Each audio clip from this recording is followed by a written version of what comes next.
Xbox wants you to have access to your games wherever you have a screen. We get our first look at Simu Liu as Marvel's Shang Chi. And even better than all that, human beings have officially piloted a helicopter on Mars. All that and the latest and everything cool today in the Rundown. Hey, welcome to the show, everybody. We've got a great rundown in store for you, but first I have to give a nice shout out and a thank you to our sponsor, which is the Gaming Stadium. They are Canada's leader in online esports tournament facilitation. They've got tournaments going on every weekend, and you don't want to miss out on the action. You can join up with them at tgs.gg. And they are fantastic people, and we are incredibly grateful for their support. Also incredibly grateful for Mr. Mass Produce's support. Always in the chat room, always insightful comments. Thank you for being here, and thank all of you for being here. Let's get started with your rundown. All right, the very first announcement that we're going to talk about today is the fact that xCloud is going to be coming to the iOS platforms. It's also coming to Windows 10 PCs as well. We could see, so they didn't have any footage or B-roll or a trailer of this technology working on iOS platforms, but it will look something like it does on Android devices out there.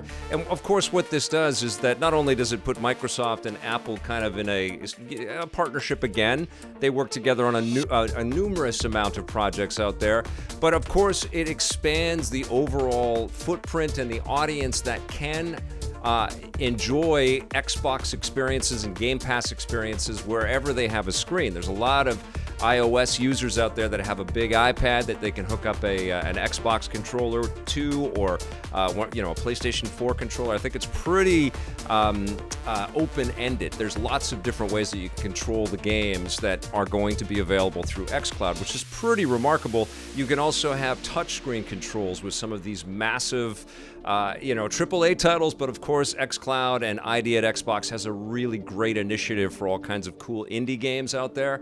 And so if you've got a Game Pass account, and I think a lot of Xbox users out there definitely have that, they are going to have hundreds of different games available to them at their fingertips. It's going to launch starting tomorrow. You're going to get an invite, and it's not to everybody. They're basically beta testing it again. It's all still in beta. It's a slow rollout, a methodical one, but a very smart one, I think, on Xbox's part. They didn't kind of shoot for the moon and put all of their eggs in this basket.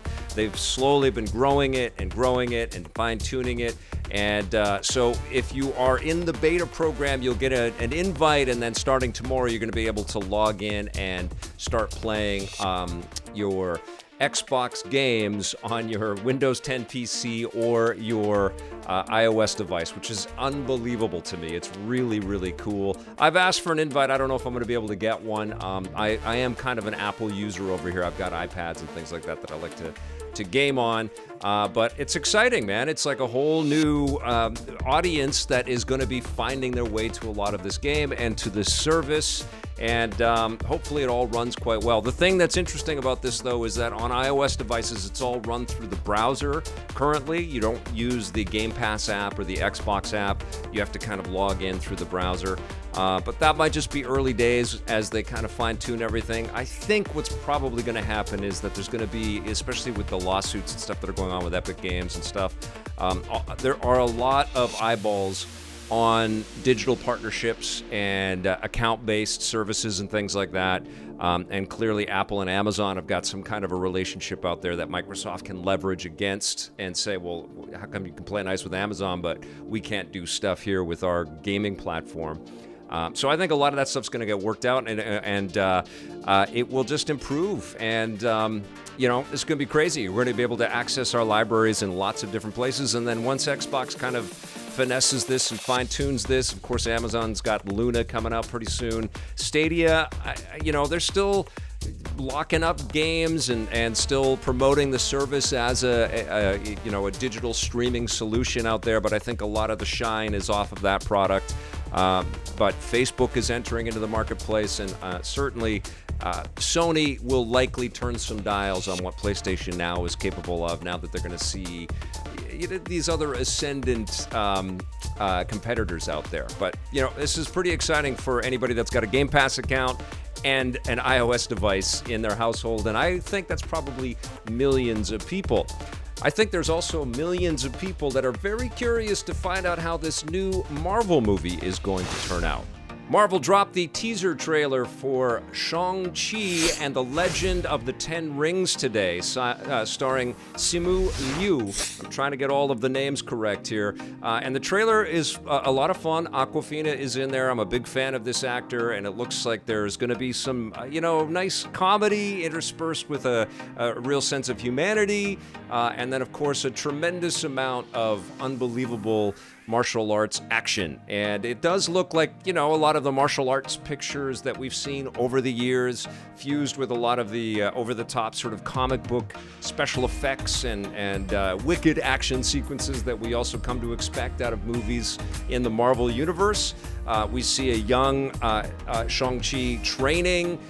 We see him going up against some pretty fierce-looking competitors there, getting whacked with training sticks, and getting a sense of the epic scale that this picture is going to represent. I don't know who all of the characters are. This is not a world that I, really dove into in the comic books, so a lot of this stuff is going to be just like Guardians of the Galaxy for me, and a lot of the Marvel movies, honestly. I don't know all of the intricacies and all of the details, so this is lore that I'm super excited to dive into. Clearly, there is an attempt to kind of honor sort of ancient Chinese kind of mythology, and there's a whole bunch of different fighting styles and different kind of character situations in here. It looks like we're seeing a progression through time. And apparently what's happening right now is Iron Fist is also trending on Twitter, so maybe we'll see some kind of a cameo for a new Iron Fist in this movie. I don't know, but Shang-Chi and the Legend of the Ten Rings looks like it's going to be a blast, and we got a release date. We also got a pretty tremendous kicker towards the end of this trailer here, where Awkwafina is trying to drive a bus, and Shang-Chi is just showing how heroic he is, saving all kinds of lives and stuff. I thought all of this was really, really cool. This looks like it's going to be a blast. Comes out September 3rd, and I'm a Marvel fan, so you can sign me up for it. I'm a Marvel fan that's still navigating through the universe of Marvel. There is so much stuff, and this is what's so tremendous about Kevin Feige and his team. And I'll let you guys in on something. I just interviewed the director of The Falcon and the Winter Soldier, so I'll have that interview on EP very soon. And it was amazing, but I was reading a lot of the information about the series and about how her name is Kari. I forgot her last name. I had it in my head, but I forgot it.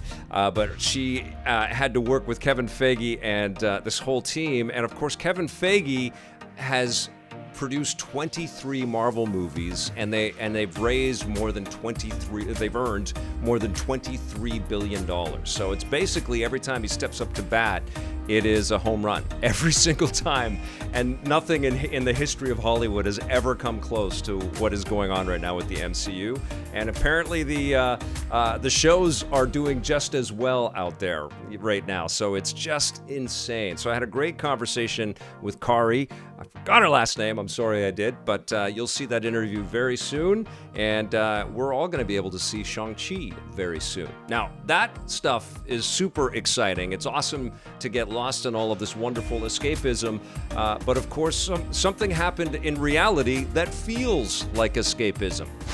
Over the weekend, NASA and the Jet Propulsion Laboratory were able to launch and fly a helicopter on the planet Mars. And this is just an extraordinary development. We are all privileged to be alive in a time where we have created aircraft that we've been able to control on a different world. It's just astounding. I mean, you think of the thousands and thousands of years that humans have been alive on this planet, and we have now navigated to another world and flown on another world, and of course everything had to be handled remotely. There's no person on the planet yet, but I think it was to test how something Earth-made would actually navigate on a different planet, and it actually was a very successful mission. Took some photographs. Wasn't up for very long. I think they didn't want to destroy the chopper on the very first flight, but it is just remarkable. This is all CG, kind of a recreation of what they want to do with it. But it's pretty amazing to see all of these engineers and scientists just freaking out, as anybody would be when they create something and send it to a different planet and it actually takes off. So they have some imagery, some photographs. And I think what's even more exciting is there's a little bit of a blippy, glitchy kind of video that they showed off as well. And it was only in the air for about 40 seconds, but we see it kind of take off and then land. And it seems a little underwhelming for what the achievement is, but clearly there's a tremendous amount of excitement at NASA and at the Jet Propulsion Laboratory. And for anybody that is a nerd of, for science or space travel or, frankly, science fiction, and sign me up for all of that. I'm absolutely the target market for all of this. I think it's remarkable, and I think it's wonderful news for, for humans and for the future of humanity and what this might mean for space exploration and navigation and all of the stuff that we're going to learn about Mars over the next 10 years. Just unbelievable, just staggering. And super excited and can't wait to see more imagery and more from the flights on the planet Mars. I cannot believe it. Okay, I've got a couple other quick things to tell you about. And of course, everybody's talking about this. The reversal that Jim Ryan at PlayStation has done on the PS3 and the PlayStation Vita stores, they are not closing. They decided that based on feedback that you and I and many others out there have been providing Sony, they said, you know what, maybe we are making a mistake closing these stores. And so they are not going to be closing those stores, but the PSP store is still moving ahead with closure on July 2nd. And, Jim Ryan wrote a quick little note in here and published it to the PlayStation blog, basically saying that it was all based on keeping the data on the costs on keeping the store active, but they didn't really consider all of the ramifications. And I think one of the major ones is the fact that there's a lot of independent developers out there that still have their games for sale on these stores, and that's the only way that PlayStation fans can get them. And it's great news. It's very cool. I definitely want to be able to play some Vita games on this channel soon. I want to stream some stuff. I want to dig back into that library. So stay tuned for that. I'm definitely going to do that, and some more PlayStation 3, and I guess we will bid adieu to the PSP. And the PSP had some pretty fantastic games as well. And I do have all of the equipment to be able to play this software and stream it. So I just have to hook it up and test it and figure it out, but I will do all of that. But good news for PlayStation fans out there. It's nice when the world can rally against a poor decision, and then that decision can be reversed, right? So there's a nice little encapsulation of some of the fun stuff that happened today. Thank you so much for watching the rundown. I'll be back again tomorrow with a brand new episode for you. Thank you so much to all of our subscribers out there, and of course to all of our wonderful EPN members. You rock. We'll see you tomorrow, and until then, play forever.